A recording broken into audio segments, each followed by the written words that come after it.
À la fin d'un chantier, on se retrouve avec beaucoup de déchets qu'on a tendance à pas valoriser. Pourtant, il existe plein de solutions pour limiter en amont le nombre de déchets et surtout bien les recycler. Enfin, je vous dis ça, mais c'est Gilda qui me l'a soufflé parce que c'est lui l'expert en gestion de déchets. Bonjour Gilda. Bonjour Charlène. Raconte-moi un petit peu ce que tu fais, ton parcours. Alors le parcours est assez classique, voilà, j'ai fait une école de commerce. Très rapidement, en fait, je suis rentré dans le métier lié au BTP. Désormais, chez Paprec depuis 14 ans, dédié à l'environnement et au recyclage des déchets. J'ai une petite question. Pourquoi c'est crucial pour un artisan de bien gérer les déchets? Il y a deux raisons. La première, elle est économique. Un déchet trié coûte moins cher qu'un déchet en mélange.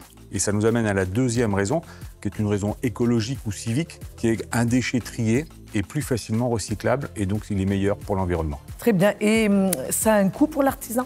À contrario de la ferraille qui, elle, se rachète, la majorité des déchets, en fait, sont payants, puisque ça a un coût de process qui n'est pas gratuit. Mais ce qu'il faut comprendre, et ce qui est important, justement, à faire comprendre aux artisans, qui n'ont pas beaucoup de temps, qui n'ont pas beaucoup de place et qui font souvent du déchet en mélange, c'est que plus le déchet est trié, moins il est cher.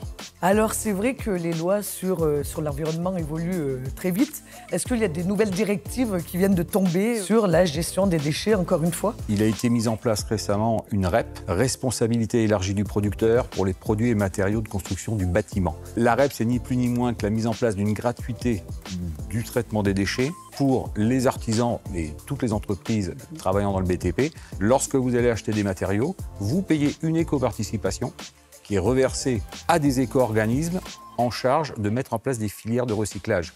Donc un déchet trié n'est plus payant, un déchet en mélange va devenir de plus en plus cher.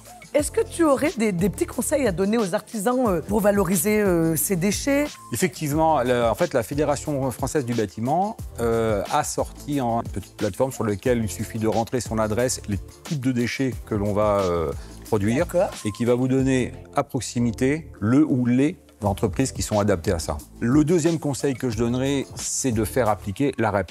C'est-à-dire donc de trier en amont, en ne mélangeant pas les déchets et en utilisant donc pour ce faire des contenants de petits volumes. Démultiplier les contenants, c'est absolument nécessaire pour trier à la base, mais ça nécessite de la place. Or ça manque la place sur un chantier. Donc en utilisant des petits contenants de type big bag ou des caisses palettes ou des bacs roulants, on a la possibilité de trier en amont et du coup de bénéficier de la gratuité qu'offre la REP. Merci Gilda.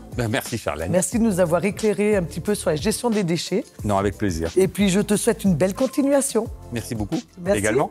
À bientôt.